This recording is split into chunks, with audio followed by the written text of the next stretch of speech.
History of the birth of the computer inspired by the French textile industry. Let's rewind back to the early 1800s. Charles Babbage was a brilliant but eccentric English mathematician. In the 1830s, he dreamed up a machine he called the Analytical Engine, a massive steam-powered mechanical computer. Unlike simple calculators, this device was designed to handle general-purpose calculations. But where did he get this idea? Babbage was inspired by the Jacquard loom, a French invention from 1804 that used punch cards to automatically weave complex textile patterns. Instead of a person pulling levers by hand, the loom followed instructions encoded on stiff cards with holes punched into them. This was essentially programmable automation. Babbage saw this and thought, if punch cards can guide a loom to weave fabric, why can't punch cards guide a machine to weave numbers? Punch cards were pieces of stiff paper with holes punched in specific patterns. Each hole represented an instruction or a piece of data. By feeding a stack of these cards into a machine, the operator could tell it exactly what to do. This is exactly what inspired Charles Babbage in the 1830s. When he designed the Analytical Engine, he borrowed Jacquard's punch card system. Instead of weaving silk, Babbage imagined weaving numbers. His engine would read punch cards and follow the instructions to carry out calculations step by step. That's the birth of the computer. Now let's introduce Ada Lovelace. Ada was the daughter of the poet Lord Byron, but unlike her father, she was fascinated not by words but by mathematics and science.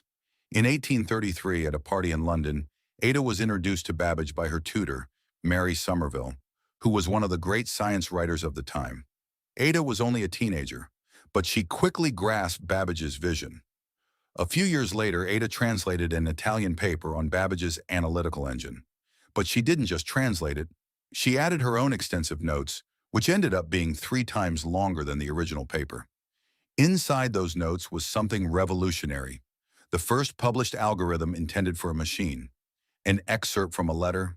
I will send down before tomorrow evening Brooks' formulae. The reports of the Royal Society on your machine. I suppose you can get it easily, and I particularly want to see it before I see you on Wednesday morning. It appears to me that I am working up the notes with much success, at least even if the book be delayed in its publication, a week or 2 months. Mr. Taylor's while to wait. I will have it well and fully done, in truth at all. I want to put in something about Bernoulli's numbers in one of my notes, as an example of how an implicit function may be worked out by the engine without having been worked out by human head and hands first. Give me the necessary data and formulae. Yours ever, A.A.L. But her foresight went even further. Ada realized that the Analytical Engine wasn't limited to arithmetic. She wrote that one day such a machine could manipulate symbols, not just numbers, meaning it could create music, generate graphics, or even explore patterns of thought. In the 1830s, she essentially predicted modern computing and even aspects of artificial intelligence.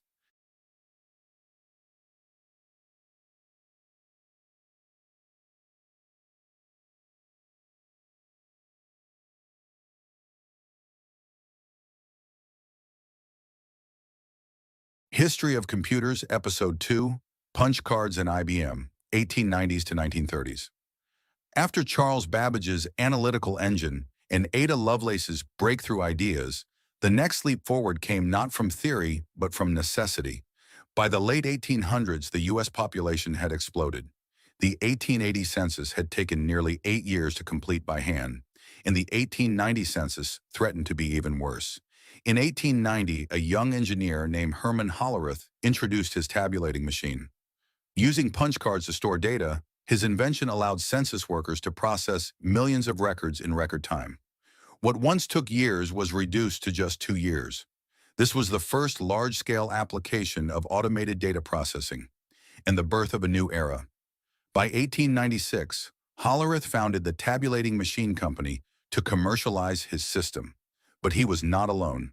Other firms were developing business technologies like time clocks, recorders, and industrial scales. In 1911, financier Charles Flint merged 4 of these companies, including Hollerith's, to form the Computing Tabulating Recording Company, or CTR. In 1914, Thomas J. Watson Sr. joined CTR as general manager. With his relentless drive and his famous motto, THINK, Watson transformed CTR into a disciplined, ambitious company. Finally, in 1924, CTR was renamed International Business Machines, IBM. Throughout the 1920s and 1930s, IBM dominated business data processing using punch card systems to serve governments, banks, and corporations across the world. By the 1930s, the punch card had become the symbol of modern information management. And as the world moved closer to war, the next chapter of computing was about to begin. Electromechanical and electronic machines built to serve entirely new purposes. Episode 3: Turing Enigma and the First Computers. World War II brought terror to the seas. German U-boats hunted Allied convoys in the Atlantic, sinking ships loaded with food, weapons, and fuel. Britain's survival hung in the balance.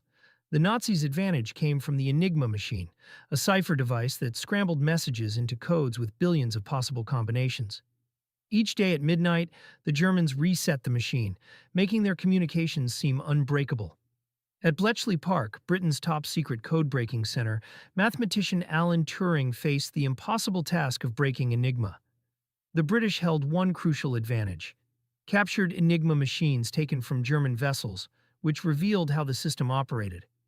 Combined with intercepted messages, this knowledge gave Turing the foundation he needed to design a machine to fight a machine. That invention was the bomb, an electromechanical computer that used logic to eliminate false settings and uncover the daily Enigma key. With it, the Allies could read German naval orders in time to act. Convoys were rerouted, U-boats were hunted, and the tide of the Atlantic began to shift. The intelligence was codenamed Ultra, and historians believe it shortened the war in Europe by 2 to 4 years.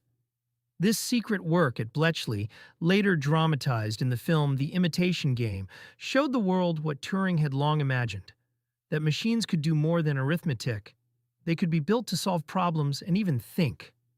And Bletchley didn't stop there. Later in the war, engineers built Colossus, the first programmable electronic computer, to break another German cipher. Bomb and Colossus weren't just wartime tools, they were the birth of modern computing. Episode 4: From Post-War Machines to Silicon Valley. After World War II, the 1950s opened a new chapter in technology. At Britain's Bletchley Park, mathematician Alan Turing had already proven what machines could do, designing code breakers that cracked Nazi ciphers and laying the foundations of computer science. But in those early decades, computers were still viewed mainly as oversized calculators. Massive, expensive machines meant only for governments, corporations, and universities. By the 1960s, the U.S. government pushed to connect these isolated giants. With Cold War funding, researchers built ARPANET, the first experimental network. On October 29, 1969, a UCLA student attempted to log in remotely to a Stanford computer. The system crashed after just 2 letters, L and O. That tiny hiccup became historic, the first message ever sent between 2 computers. Just 2 years later, in 1971, engineer Ray Tomlinson sent the world's first email across ARPANET. To make it work, he chose the @ symbol to separate the user from the host computer, a small choice that unlocked global communication. For the first time, messages flowed instantly across universities, long before email reached the public. Meanwhile, outside the government labs, a very different scene was unfolding. In garages, basements, and electronics shops like Hobby Shack, hobbyists were soldering boards, wiring circuits, and imagining something bigger. Computers not just as machines for math, but as tools people could actually use at home. That tinkering spirit collided with the energy of Silicon Valley in the mid-1970s. Steve Jobs and Steve Wozniak built the Apple I in a garage, shrinking computing power into something personal. At the same time, Bill Gates and Paul Allen founded Microsoft, betting that software would be just as important as the machines themselves. By the early 1980s, those visions became reality.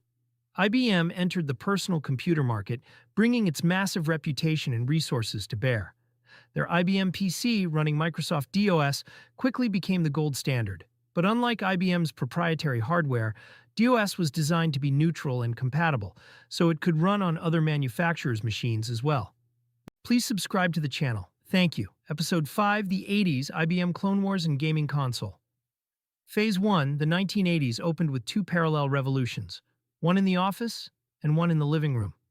In 1981, IBM entered the personal computer market with the IBM PC, a machine that didn't try to reinvent the wheel, but instead used off-the-shelf parts and licensed Microsoft's DOS as its operating system. That decision changed everything, because it meant that other companies could build machines that were IBM compatible. Suddenly, new players like Compaq and Dell rushed in with cheaper, faster clones, sparking what became known as the IBM Clone Wars. For a time, DOS acted as a neutral middle ground, ensuring compatibility across brands, but the very openness of IBM's design meant the company was quickly outflanked by competitors who moved faster and sold more.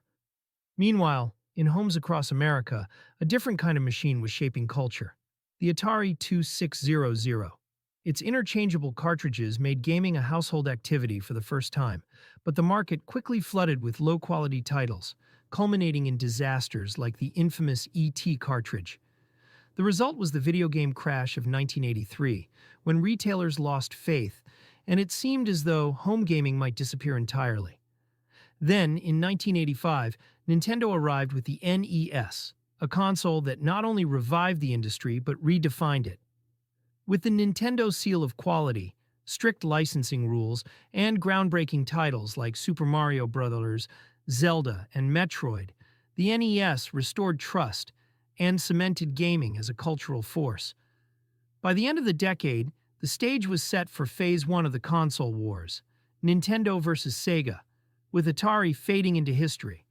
While in the world of computing, IBM's once dominant PC was becoming just another player in a growing field of clones. The 80s, then, were a decade of divergence. Computers claimed the desk, consoles claimed the living room, and together they laid the foundation for the battles of the 90s, from Windows' rise to the 16-bit console wars.